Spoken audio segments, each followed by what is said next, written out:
The KLIA Aerotrain Replacement Project is a major transportation infrastructure project undertaken by Malaysia Airports Holdings Berhad or MAHB. The purpose of this project is to replace the aging Aerotrain system that has been operating at Kuala Lumpur International Airport since 1988. The Aerotrain plays a critical role in transporting passengers between the main terminal building and the satellite terminal. As KLIA is Malaysia's primary international airport, maintaining an efficient and reliable transportation system is essential to ensuring smooth airport operations and a positive passenger experience. Therefore, the replacement project was initiated as part of MAHB's efforts to modernize airport facilities and improve service reliability. The original Aerotrain system had been in operation for more than 25 years. Over time, the system experienced frequent technical failures, breakdowns, and increasing maintenance requirements. The aging infrastructure also made it difficult to obtain replacement parts, resulting in prolonged service interruptions. These issues affected airport operations and caused inconvenience to passengers. To address these challenges, MAHB decided to undertake a complete replacement of the aerotrain system rather than continue carrying out temporary repairs. The project includes the installation of a new automated people mover system equipped with modern technology and improved operational reliability. The aerotrain replacement project represents a significant investment by MAHB. The project value is estimated at approximately 743 million ringgit Malaysia. The original contract was awarded in 2021 and the project was expected to be completed within a relatively short time frame. However, the project later encountered implementation challenges, resulting in delays and project restructuring. In January 2024, a revised arrangement was introduced involving Alstom Transport Systems and the IJMC Pastec joint venture to accelerate project completion. These delays became one of the key factors contributing to contractual concerns surrounding the project. Several important stakeholders are involved in this project. Firstly, Malaysia Airports Holdings Berhad acts as the employer and project owner. MAHB is responsible for project funding, contract administration, and overall project management. Secondly, Alstom Transport Systems Malaysia serves as the project coordination lead and system supplier. Alstom is responsible for supplying the aerotrain system and overseeing testing and commissioning activities. Thirdly, the IJMC Pestec joint venture is responsible for civil engineering and electrification works associated with the project. In addition, consultants, engineers, and regulatory authorities provide technical supervision, safety verification, and project approvals. Several challenges contributed to the contractual issues associated with the project. Firstly, there were technical challenges involving system integration and testing requirements. Secondly, the project management issues such as schedule overruns and coordination difficulties affected project progress. Thirdly, the prolonged suspension of airtrain services created operational challenges for KLIA and generated public dissatisfaction. As a result, concerns arose regarding contractor performance, project delivery, and compliance with contractual obligations. These circumstances are particularly relevant when considering the remedies available to an employer under a construction contract. Today, I will explain the overview of termination by the employer. Employee termination is the legal right to end a contractor's employment when the contractor seriously fails to meet the contract requirements. However, termination is always considered the last option because it may increase project costs, cause further delays, and create legal disputes. In the KLIA Aerotrain replacement project, the contractor experienced continuous delays and poor project performance. Since the Aerotrain is an important transport system at KLIA, these delays affected airport operations. Therefore, MAHB decided to terminate the contractor and appoint a new contractor to complete the project. The main cause of termination was the contractor's failure to complete the project according to the approved schedule. The contractor also had poor project management and lacked sufficient manpower, equipment, and technical resources. Because of this, the contractor could not recover the delays despite several attempts. These ongoing delays disrupted airport operations, forcing passengers to use shuttle buses. As a result, MAHB concluded that terminating the contract was necessary to protect the project's objectives. The contractor committed several breaches of contract.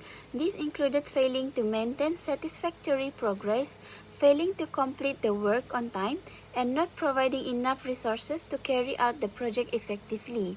Even after receiving warning notices, the contractor did not improve its performance. According to the PAIM Contract 2018 and the PWD 2003A, employers have the legal right to terminate a contractor who fails to proceed diligently, fails to complete the work, or commits serious contractual breaches. These contract clauses provide the legal basis for the employer's decision. I will now explain the termination procedures. Termination cannot be carried out immediately. The employer must follow several contractual procedures to ensure the termination is legally valid. The first step is identifying the contractor's default by monitoring project performance. Next, the employer issues a formal warning notice describing the contractor's failures and requesting corrective action. The contractor is then given a reasonable opportunity to remedy the default and improve project performance. If the contractor still fails to improve, the employer issues a formal notice of termination according to the contract. Finally, after termination, the employer appoints a replacement contractor to complete the remaining works. In the KLIA Aerotrain project, MAHB reportedly followed this procedure before terminating the original contractor. Termination had both positive and negative impacts on the project. On the positive side, appointing a new contractor helped restore project progress, improve project control, and protect the public interest by ensuring the Aerotrain project could continue.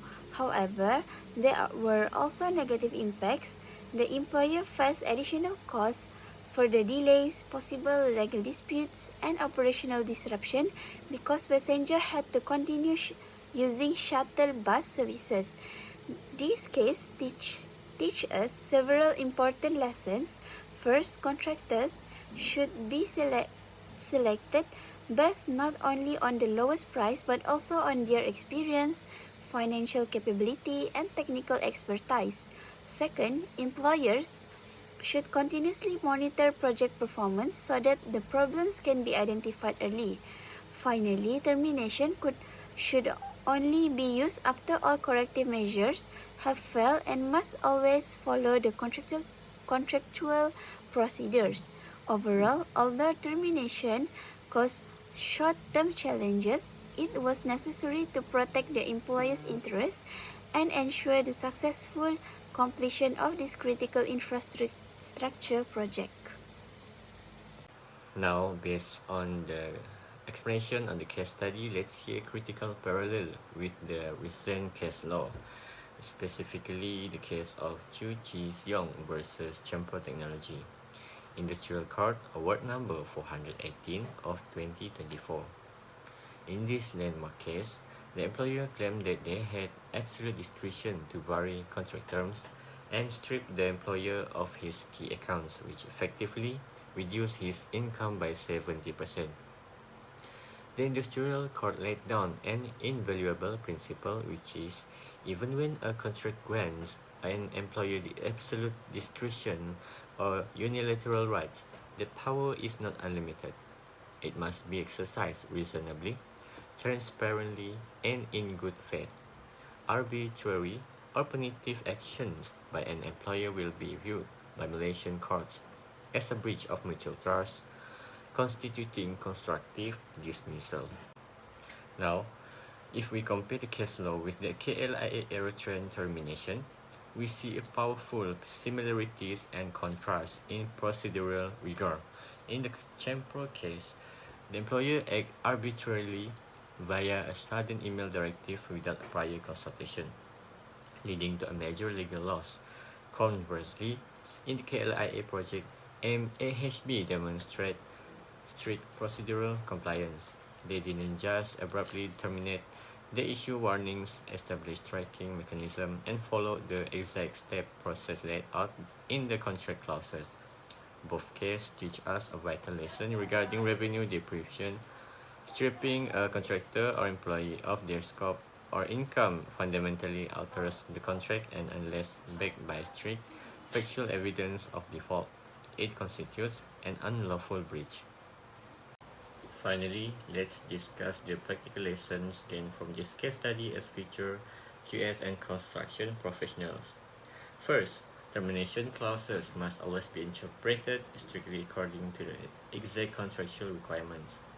Even small procedural mistakes, such as incorrect notice periods or improper communication methods, may invalidate the entire termination process. Second, proper documentation is extremely important. Site records, progress reports, meeting minutes, and photographic evidence are essential in providing and proving the contractor non-performance and protecting the employer in potential legal disputes.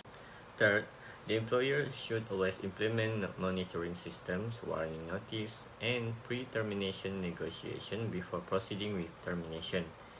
This demonstrates that the employer acts reasonably and in good faith. In conclusion, the KLIA error trend case shows that contract termination is a powerful but highly risky legal remedy. Successful contract management depends not only on enforcing contractual rights but also on procedural fairness, detailed documentation, and professional decision making. Thank you very much for your attention. See you when I see you.